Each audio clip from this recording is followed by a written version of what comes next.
ली मौत किसकी। संजीव अपने दोस्तों राघव और प्रतीक के साथ बियर बार में बैठकर बियर पी रहा था। संजीव आज बहुत खुश लग रहा था। अरे यार, आज की पार्टी में तो मजा आ गया। तुम दोनों दोस्तों के साथ तो मेरी जिंदगी इतनी अच्छी है कि क्या बताऊं कितनी अच्छी है। अरे भाई, अब दोस्ती की है तो जीना मरना सब साथ में। हाँ, अरे अरे यार सुनो, जल्दी से एक बियर और ऑर्डर करते हैं ना, एक आखिरी, और उसके बाद ये जश्न यहीं खत्म हो जाएगा। अरे हाँ हाँ, क्यों नहीं। वेटर, जल्दी से 2 बियर की बोतल लेकर आओ। आज मेरे दोस्तों को जश्न मनाना है, क्यों? इतने में वहां पर एक बहुत सुंदर लड़की छोटे छोटे कपड़े पहनकर हाथ में बियर की बोतल लेकर उसके पास आती है। ये लीजिए, आपने बियर ऑर्डर की थी ना, मैं लेकर आ गई। क्या बात है यार, इस बार की वेटर तो बड़ी सुंदर है। अब बियर लेकर आई हो तो अपने हाथों से ही पिला दो ना। हाँ हाँ, क्यों नहीं, जैसा आप बोलोगे मैं वैसा ही करूंगी। क्या बात है यार, अब तो लगता है रोज यहीं आना पड़ेगा।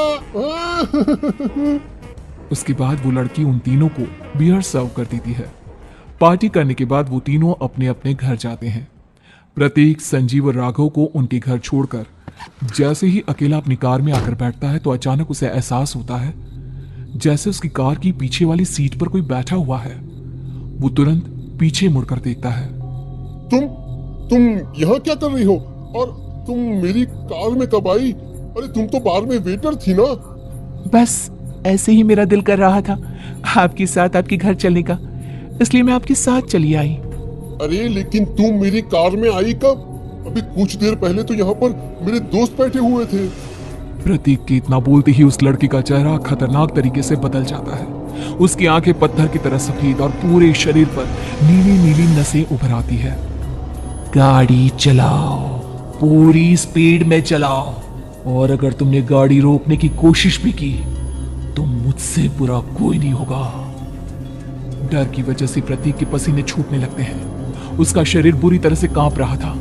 प्रतीक बिना कुछ सोचे समझे कार को फुल स्पीड से चलाना शुरू करता है। चलते चलते वो शहर से दूर एक पहाड़ी पर पहुंच जाता है और सामने अब सिर्फ पहाड़ी का किनारा दिख रहा है, जिसे देख प्रतीक घबराकर अचानक से कार को ब्रेक लगाता है। देखो देखो देखो देखो, मुझे छोड़ दो मुझे। अगर अगर अगर मैंने गाड़ी जरा सी भी आगे बढ़ाई तो हम दोनों नीचे गिरकर मर जाएंगे। ये तो तुम्हें पहले सोचना चाहिए था ना। अब कुछ नहीं हो सकता।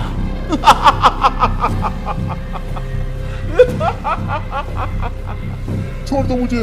नहीं नहीं, प्लीज मुझे छोड़ दो। प्लीज प्लीज मुझे जाने दो, छोड़ दो मुझे। गाड़ी आगे बढ़ाओ। और तभी अचानक से बिना प्रतीक के स्टार्ट किए उनकी कार आगे बढ़ती है और गहरी खाई में गिर जाती है। उसकी चीखने की आवाज एक चारों तरफ सुनाई देती है।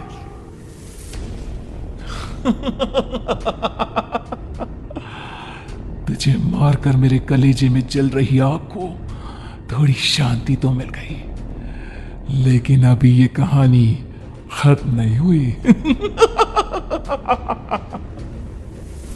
और फिर अगले दिन राघव और संजीव को पता चलता है कि प्रतीक की पहाड़ी से नीचे गिरकर मौत हो गई। अरे कल रात की तो बात है यार, हम सब बैठकर पार्टी कर रहे थे, लेकिन मेरी एक बात समझ में नहीं आ रही। राघव शहर से इतना बाहर उस पहाड़ी पर इतनी रात को क्या करने गया था? अरे यार, वही सोचकर तो मैं भी परेशान हूँ।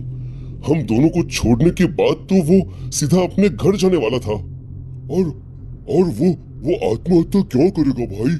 कल रात तक वो कितना खुश था, हमारे साथ सेलिब्रेट कर रहा था। हाँ, लेकिन पुलिस ने तो यही कहा है कि प्रतीक ने अपनी कार को जानबूझकर पहाड़ी से नीचे गिरा दिया और आत्महत्या कर ली। अरे यार संजीव, मेरी तो कुछ भी समझ में नहीं आ रहा है। चल ठीक है, अब मैं अपने घर जाता हूँ। Okay, bye. राघव अपने घर में अकेला था। दोपहर का वक्त था। तभी दरवाजे की घंटी बजी। कौन है? अरे 1 मिनट रुको, अभी आता हूँ। राघव ने जैसे ही दरवाजा खोला उसने देखा कि सामने एक बहुत खूबसूरत लड़की खड़ी हुई है। कौन है आप, और यहाँ किससे मिलने आई हैं? देखिए ना, बाहर बारिश शुरू हो गई थी, मेरी गाड़ी खराब हो गई है, आपका घर नजर आया तो सोचा कुछ हेल्प ले लेती हूँ। क्यों नहीं, आइए ना, आइए आइए। मेरे कपड़े पूरे भीग चुके हैं, क्या आपके पास टॉवेल मिलेगा प्लीज? राघव अपने बाथरूम से एक टॉवेल लाकर उस लड़की को देता है। थैंक यू सो मच, अब मैं चलती हूँ। अरे इतनी क्या जल्दी है, आप चाहे तो बारिश रुकने तक यहाँ पर रुक सकती हैं। हाँ। लड़की ने पलटकर राघव की तरफ देखा। नहीं, मुझे जाना होगा, मेरा काम बाकी है। और वो वहां से चली गई। उस लड़की के जाने के बाद राघव अपने बाथरूम में नहाने के लिए गया और जैसे ही उसने बाथरूम में देखा तो उसका टॉवेल वहीं पर लटका हुआ था। उसने टॉवेल हाथ में लिया तो देखा कि उसका पूरा टॉवेल खून के धब्बों से सना हुआ है। अरे अरे ये क्या, ये टॉवेल तो मैंने उस लड़की को दे दिया था, ये वापस मेरे बाथरूम में कैसे आ गया? और इस पर ये खून के धब्बे कहां से आ गए? राघव ने आईने में देखा तो उसकी गर्दन पर एक बड़ा सा चाकू का कट लगा हुआ था जिससे खून बह रहा था, जिसे देख राघव के होश उड़ गए। हाँ, अरे ये क्या, मेरी गर्दन इतनी ज्यादा कटी हुई है और मुझे दर्द भी नहीं हो रहा है। ये क्या हो रहा है मेरे साथ? राघव घबराकर बाथरूम से बाहर आया और अपना मोबाइल उठाकर उसने संजीव को फोन लगाया। संजीव, संजीव जल्दी से मेरे पास आ जाओ, मुझे लगता है कुछ बहुत बड़ी गड़बड़ है, जल्दी आ जाओ। उधर से आवाज आई, लेकिन वो आवाज संजीव की नहीं बल्कि एक लड़की की थी। कुछ अजीब नहीं हुआ है, बस तुम्हारी मौत तुमसे मिलने आई थी और तुम्हें मारकर चली गई। अब तुम इस दुनिया का हिस्सा नहीं हो राघव, इसलिए तुम्हें अपनी गर्दन के कटने का दर्द भी महसूस नहीं हो रहा। नहीं नहीं, ऐसा नहीं हो सकता, ऐसा नहीं हो सकता। कौन हो तुम? तुम्हारी मौत। अब संजीव के पास खबर पहुंचती है कि राघव ने अपने ही घर में चाकू से गर्दन काटकर आत्महत्या कर ली। ये सुनने के बाद संजीव के होश उड़ गए। वो पसीने से तरबतर हो गया और एक अनजाना डर अब उसके दिल को सताने लगा।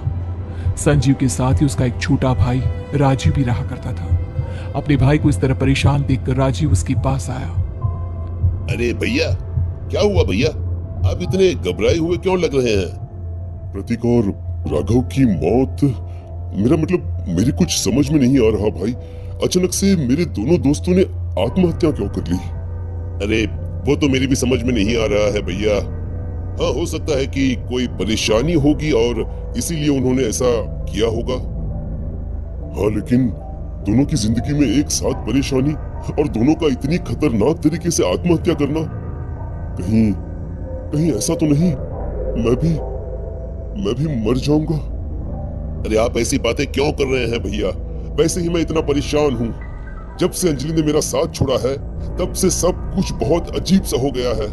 रोज रात को डरावने सपने आते हैं। ऐसा लगता है जैसे अंजलि बार बार मेरे सपनों में आकर मुझे डराने की कोशिश करती है। अंजलि का नाम सुनते ही संजीव की आंखें फट गई और उसके गले में आवाज अटक गई। उसके चेहरे पर घबराहट साफ नजर आ रही थी। कौन थी वो लड़की जिसने प्रतीक और राघव को आत्महत्या की आड़ में मौत की घाट उतार दिया?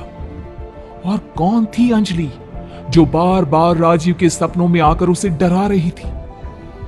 अंजलि का नाम सुनकर संजीव इतना घबरा क्यों गया? इन सवालों की जवाब जानने के लिए देखिए इस खतरनाक कहानी का अगला भाग।